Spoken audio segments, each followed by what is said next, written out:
The sun did come up this morning. It is Sunday. It is another day. It's the next day. I've slept on it a little bit. I've thought about it a lot. I've read about it.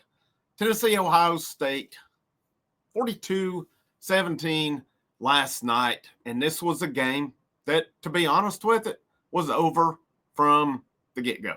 As soon as Ohio State, from really the third down face mask grab, you gave Ohio State another chance. The game never changed. Ohio State took Tennessee to the woodshed after that. Bottom line, let's be frank about it. Tennessee got their asses whooped last night, and in a bad way. Every aspect of the game, they got whipped last night. And there's just no ifs, no ands, no buts about it. There was no doubt. Literally no doubt on this one. And this was a case of, honestly, really didn't. I mean, a lot of us felt confident. We felt confident going into this game. But I've seen the term used a lot this morning. I've seen it some texting with some buddies of mine. I've seen it used on just Tennessee boards. The sobering reality of last night. And the sobering reality is this Tennessee team has come a long way in 4 years.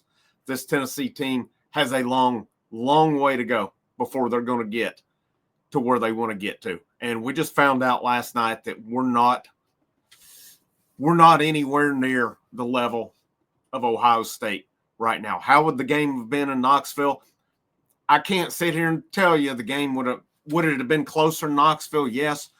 Would Ohio State, if Ohio State comes in and plays their game, and their fans have said all along, we have a great team. We just beat ourselves at times. If, this team comes to Knoxville, I don't know. I don't know that Tennessee beats this team even in Knoxville. I really don't. I think the talent discrepancy was huge last night. And, again, we had a chance. We had a chance coming out of that third quarter. That was where Tennessee really needed to get aggressive and try to go down and turn that ball game around. Instead, we get a 3rd and 5, 3rd and 7, a freaking option pitch, and that was the ball game. That was the ball game. Ohio State went down and scored after that to make it 28-10. That was the ball game. It was over at that point. Tennessee got a late touchdown because Ohio State pulled their starters. That was not a case of Tennessee finally figured it out or anything. And honestly, Tennessee's touchdown they got before the half was a gift because, to me, that was not a roughing the passer penalty on Ohio State. It was the same thing that happened when Tennessee played Vanderbilt. Pavia left his feet. Joshua Josephs finished the play, did not slam him, did not do anything out of the ordinary, and they called the penalty for it. Nico left his feet. The Ohio State player finished the play, did not slam him, did not do anything out of the ordinary other than keep playing, and he got called for a penalty. Didn't agree with the penalty. Sure, yeah, I'll take it. We needed it. It gave us life going into the half. But I have to say, I think it was a rip-off call on Ohio State. Anytime a quarterback leaves their feet and if the guy finishes the play, we've got to get rid of that penalty. We've got, because what's a defensive guy supposed to do, especially if you're already going forward? Now, if he gets the guy and body slams him or something, yeah, throw a penalty. But when the quarterback leaves their feet and you just finish the play, we gotta let defensive players play a little bit. All right, these guys. I mean, especially in terms of a quarterback, we gotta let. There's been so many rip-off calls, guys against quarterbacks this year. I mean, it's been ridiculous. I mean, the blindside block I saw it in the Clemson Texas game yesterday, rip-off call. It took a pick six off the board for Clemson. We've got to let these guys play a little bit. Blocking and tackling are a part of the football game. But anyhow, there's my off-topic tangent there. But really, I mean, positives last night. I think Nico battled. I don't necessarily think he read the field well, but I also don't think he had enough time last night either. But play calling sucked. Our routes suck. You watch those routes, and we don't do anything quick. We have no imagination. we have no movement or anything. Ohio State was moving around. They were making things happen. They were wearing Tennessee out in the flats. If I'm going to play Tennessee, and we've seen it now for 4 years, you can wear Tennessee out in the flats. What did South Carolina do to Tennessee in 2022 in Columbia when they put over 60 on the board? They wore them out on the flats. And, of course, Spencer Rattler was awesome on that night. I don't buy into the Connor Stallion stuff as the reason they got beat. They got beat because South Carolina figured out a game plan and blew them out that night. Ohio State come in with a game plan last night. Number one, Ohio State, the sober in reality. They are a much more talented roster. This is twice now. Well, I'll hit this thought in a minute, but Tennessee has got to learn how to cover the flats. And we keep using these linebacker excuses. Well, the linebackers aren't ready. We've been saying this for 4 years now. I get it. We're young now. I get it. All right. But somewhere along the way, something with this scheme or something is not allowing these linebackers to make plays. The linebackers, the safeties both had rough nights last night. There is talent, though. There is talent at linebacker. We've got to get it developed. There's more talent on the way as well. The reality of this is 2 times recently at Georgia, last night at Ohio State. We heard the same thing. Oh, they're down players on the line. Tennessee's defensive line should be able to dominate based on the last game, based on what Ole Miss did to Georgia, based on what Michigan did to Ohio State. Same thing, same old crap, different day, different story, or not even a different story. Same old story, different game. Tennessee could not get pressure on Carson Beck. Tennessee could not, after they got the sack and the penalty for the face mask, 2 quarterback hurries, it said on the night against Will Howard. Will Howard had all night long. Will Howard's a good quarterback, number one. Number two, you give that receiving core all night to run open, they're going to run open, and they did that. I think our corners had a rough night, but again, you're put on an island. Our defensive line did literally nothing last night. After the Bryson Eason sack and the face mask, that defensive line did absolutely nothing last night. And I will say this a lot of times. There's always going to be holding, but I can honestly, and maybe I'm wrong, but you see the playbacks, and there's a lot of times about, man, that guy was held. I didn't see it much. I saw just Ohio State getting the better of our defensive line all night long. They did what they wanted on offense. They made us, the second quarter was good for Tennessee. Tennessee won the second quarter 10-0. Only problem is that's only a quarter of the game. The other 3 quarters did not go too well. Where does Tennessee go from here? There's not a whole lot more left to say about that than last night. Ohio State kicked Tennessee's asses all over the field in every aspect of the game. I don't really count special teams that much because it wasn't much of a factor, but I mean, our punting game I thought was nothing spectacular. We didn't pin them any last night. Max Gilbert hit his field goal. Return game non-existent on kickoffs. Punt, I mean, we have one, maybe a couple punts. There wasn't much Boo could do on one of them. And then I think another one, what, did he get no return or is a fair catch? I can't remember on it, but it was non-existent, basically. Looking at our stats, our passing game, we went Nico 14 out of 31, 104 yards. Rushing, Tennessee did go for 152. Nico, I mean, I thought it was smart that they started running Nico as much as they did. I thought that changed the game in the second quarter for Tennessee, got some momentum going. I thought Peyton Lewis did a good job, 10 for 77 last night. Wide receivers are non-existent outside of Brew. I mean, we had drops last night. We had just a bad night, just a really, really bad night for this team all the way around. And, I was reading the VolQuest article on it. If you give a game ball, it has to be Nico, I think. I mean, he battled. He went all night long.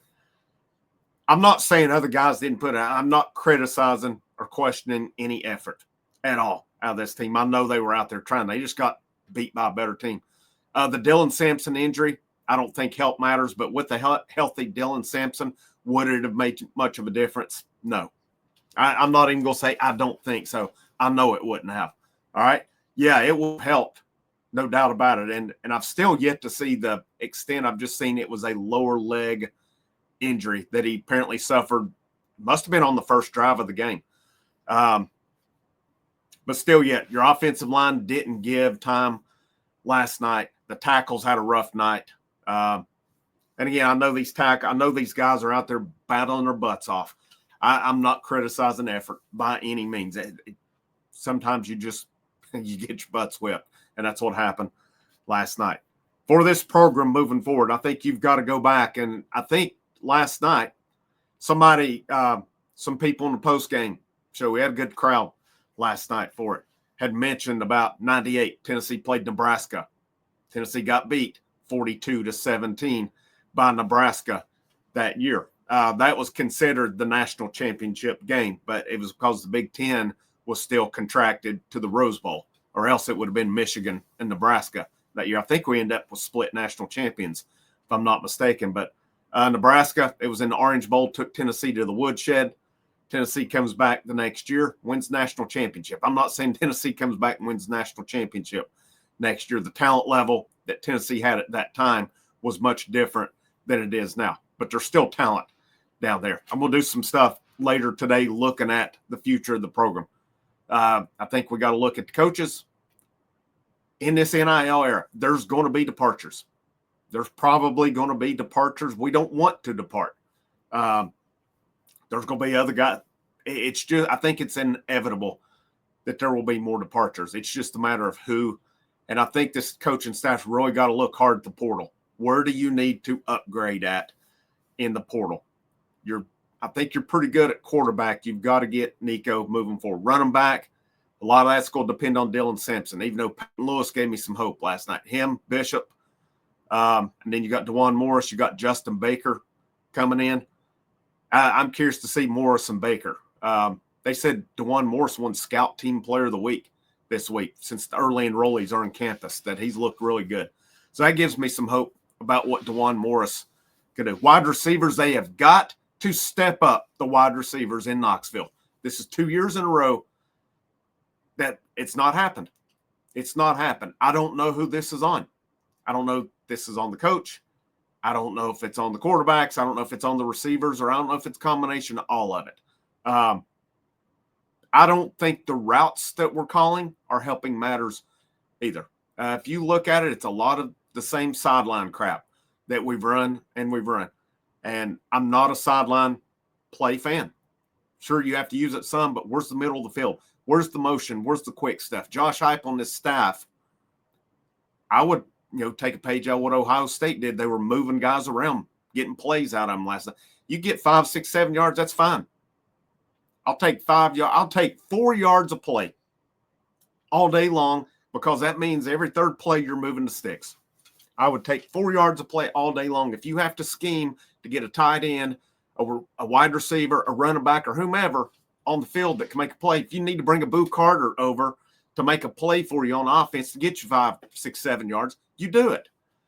We've got to see some creativity. We've got to see some imagination out of this offense, and we've not seen it in 2 years. And maybe the offense was just so good 2 years ago that it masked all the movement stuff. I felt like there was more creativity then. But, I can sit here and debate that one all day long with it. The bottom line is, and again, I go back to that term, it was a sobering reality, 42-17, and I didn't feel like the talent levels were even close last night. That Ohio State team, if they play like that, will be very hard to beat. And I did see they're a favorite in the Rose Bowl next week. It's not going to surprise me at all if that team, if they, their fans have said, as long as they don't self-destruct, they're going to be hard to beat. If they don't self-destruct, they, I think they get past next week, they'll have a real shot to win the national championship. That'll be the big game against Oregon, and that'll be a fun one. Well, I'll say next week. It'll be on January 1st. So, in 10 days at this point. But, a little disappointed. Last night we had all this time to plan for Ohio State and the game plan. Nothing again. Josh Heupel, there's 3 contracts, and I was looking at contracts, or there's actually a 4th one not being mentioned that I wonder about as well. But Tim Banks' contract is up we can debate that one. We can debate that one. I've got a lot of opinions on that one. Not right now. Looks to me like Mike Eckler's contract is up. So what happens with Mike Eckler? I think he's did a pretty good job for the most part in Knoxville, and his job's mainly special teams. I don't see how you upgrade in that, to be honest. Maybe, I don't know. We'll see. And Willie Martinez in the secondary is up as well. So, I mean, the big question is, if Tim Banks is retained, does everybody come back intact or what? And I really think Josh Heupel's got to look at his offensive staff. I really think he's got to look at it as well. Lots of thoughts, though, on this day after. The bottom line, though, with that game last night is Tennessee got taken to the woodshed by Ohio State. And I think what it come down to, we really overvalued how good this Tennessee team was. It was a good season. It was a good season. They made the playoffs. That was the goal. All right. And I think we're pretty realistic that this team never hit on all cylinders this year. But they're not in the ballpark of an Ohio State or Georgia. I would say a Texas or some of these teams. Got to continue building. Got to continue bringing in talent. And we'll see where this thing goes. A disappointing end of the season, but still yet a good season. And there's no shame in going up there and losing to Ohio State. The way it happened, though, sucked. But, sometimes reality hits you right in the face, and that's what happened last night. Hope you'll leave me some feedback. Leave me some comments. Let me know what you think on this one. Let me know what your comments are, what you see moving forward. We're going to cover a lot of stuff on here talking about moving forward. Tomorrow night will not be a football show as Tennessee basketball plays at 7, so I'll go live basketball right after the game. Then, of course, we got Christmas and moving forward. Thank you guys so much for tuning in last night. Thank you for checking out the channel.